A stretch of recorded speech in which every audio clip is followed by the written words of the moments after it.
जिसने भी जन्म लिया है उसी के पास जीवन है, यानी बिना जन्म के जीवन हो ही नहीं सकता।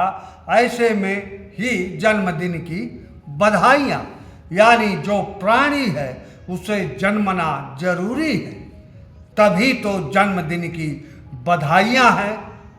जी रहे हैं क्योंकि आप जन्म लिए हैं, तो जन्मदिन की बधाइयों पर मेरा यह वीडियो है। और पूरा सामाजिक लग्जरियस सामाजिक ताना बाना या पुअर सामाजिक ताना बाना जो भी है उसका एक विश्लेषण जन्मदिन की बधाइयों के साथ सुनिए। जन्मदिन मुबारक, जन्मदिन मुबारक हो। जन्मदिन की हार्दिक शुभकामनाएं, बधाइयाँ। हैप्पी बर्थडे आदि आदि या अनादि, अनादि मत कहिए तब भी इत्यादि इत्यादि। घटते जीवन के पल पर उत्साह मनाना ही जीवन का महत्वपूर्ण ज्ञान है।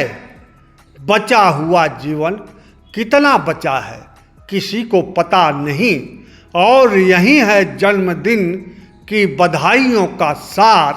यह कहना मुश्किल है, यह कहना मुश्किल है, फिर भी जन्मदिन की बधाइयों का वर्तमान समय में खूब चलन बढ़ा है, और जन्मदिन मनाने का चाव भी काफ़ी देखने को मिलता है। अब से पहले यानी जो 1960, 1961, 1963, 1962, 1963, 1964, 1965, 1967 में जन्म लिए, उनका उस समय के माता पिता जन्मदिन की तारीखों का समय नोट नहीं करते थे या कर नहीं पाते थे। ऐसे में जब बच्चा प्राइमरी स्कूल में पढ़ने जाता था तो पिता एक अंदाज़ा लगाकर जन्म की तारीख बता देते थे। ऐसे समय में जन्मे लोगों का जन्मदिन का कोई एक तारीख तय नहीं है। स्कूल वाला जन्मदिन, वोटर कार्ड वाला जन्मदिन या पिता ने बताया था यह असली तारीख है वह वाला जन्मदिन, या माँ ने बताया था कि जब तू पैदा हुआ तो ठंड बहुत थी और शायद शुक्रवार का दिन रहा होगा वह वाला जन्मदिन, क्योंकि उस समय गांव की गर्भवती महिलाएं प्रसव के लिए हॉस्पिटल नहीं जाती थी। घर के ही एक कमरे को, कच्चे कमरे को, क्योंकि घर भी कच्चे ही होते थे, तो कच्चे कमरे को प्रसव गृह बनाया जाता था, और घर की बुजुर्ग महिला या गांव की दाई ही प्रसव को सकुशल संपन्न करा दिया करती थी। मनाते हुए जन्मदिन बधाइयों के बीच अब तक का जिया जीवन जरूर याद आता है, और याद आता है अब तक किसके लिए जिया। क्या खुद के लिए जिया या परिवार के लिए जिया, माता पिता के लिए जी पाया या बीबी बच्चों के लिए जी पाया, या समाज के लिए जी पाया, या राष्ट्र के लिए जी पाया, या देश के लिए जी पाया। तमाम आकलन के बाद जीवन के हर क्षेत्र में असफल आदमी उम्मीदों की गठरी खोलता है, और उस गठरी पर कोई उम्मीद नहीं होने के बाद भी सहारा उसे सिर्फ और सिर्फ उम्मीदों का ही नजर आता है। यही वह क्षण है जब जीवन के रस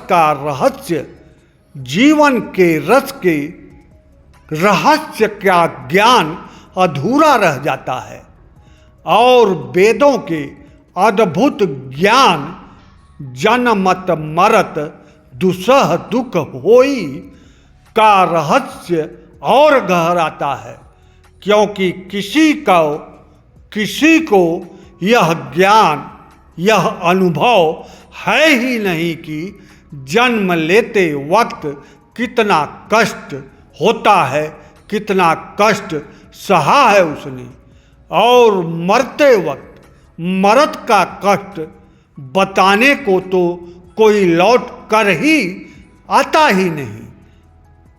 और जन्मदिन की बधाइयों के बीच असफल आदमी अनंत सत्य को सिर्फ महसूस करते हुए सोचता है कि क्या क्या जो वह जीवन जी रहा है उसका कष्ट जीते हुए जीवन का कितना कष्ट है, इसे बताया जा सकता है, कहा जा सकता है। सोचते हुए सोचता है कि इसे सिर्फ महसूस किया जा सकता है, और आगे जो उम्मीद की किरण एकदम विलुप्त है वह दिखाई देगी। ऐसी आशा ना होते हुए भी एक उम्मीद की आशंका तो बनाई ही जा सकती है या बनी ही रहती है। धर्म ज्ञान, वेद ज्ञान कहता है कि जन्म लेते वक्त प्राणी जब माँ के गर्भ में आता है तो 9 माह के गर्भ में जकड़ा रहता है, तो वह पीड़ा असह्य होती है और पीड़ा से बिलबिला उठा प्राणी बार बार अपने ईश्वर, अपने खुदा, अपने ईश से कहता है कि इस पीड़ा से छुटकारा दिलवाइए, मैं सिर्फ आपके शरण में रहूँगा। लेकिन जन्म लेते ही वह प्राणी अपने ईश्वर, अपने खुदा, अपने भगवान, अपने ईश से किया गया वादा भूल जाता है। लेकिन धर्म ज्ञान, वेद ज्ञान मरते वक्त की पीड़ा या मरते वक्त प्राणी पीड़ा से कितना बिलबिलाता है इसका उल्लेख, कितना पीड़ा महसूस करता है प्राणी, यह इसका उल्लेख कम मिलता है। ऐसे में जन्मदिन की बधाइयाँ एक असह्य पीड़ा से उबरने और एक असह्य पीड़ा के नज़दीक पहुँचने, दोनों की बधाइयाँ देता है या सचेत करता है। यह अदृश्य है। जस की तस भर दीनी, यह कबीर दास कह पाए। जो कबीर फकीर थे, फक्कर थे, गरीब थे, और जिनका जन्म और मरण दोनों रहस्य से भरा है या स्पष्ट नहीं है। कबीर दास ने मरण के वक्त होने वाली पीड़ा से पहले ही कहा कि जो कबीरा का सी मरै रामय कवन निहोर, यानी ईश्वर ईश का एहसान भी नहीं लेने के लिए कबीर मरण से पहले काशी छोड़ दिए और मगह पहुँच गए। यहाँ भी मरण के असहनीय असह्य कष्ट का स्पष्ट उल्लेख नहीं है।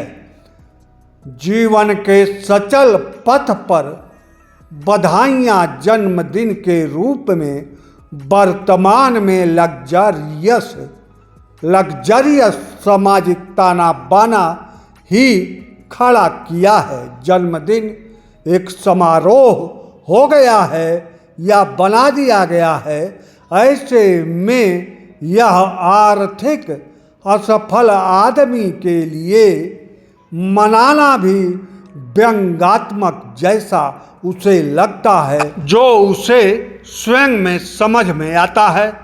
जन्मदिन की बधाइयों का सार कुछ हो ना हो, लग्जरियस कल्चर में प्रेम प्रदर्शन का नुमाइश तो है ही, वहीं उस पीढ़ी के लिए जिसका जन्मदिन की असली तारीख अदृश्य है, वह हर जिम्मेदारी निभाने में खुद को असहज स्थिति में पाने वाला आदमी जन्मदिन की बधाइयों पर इतरा तो नहीं पाता है, इतरा नहीं पाता है, खोजता है उस उम्मीद को जो उसके जन्मदिन की तारीख की तरह अदृश्य तो है ही, वहीं उसकी उम्मीद की किरण दूर दूर तक कहीं नहीं होने का एहसास दिलाकर या दूर कहीं होने का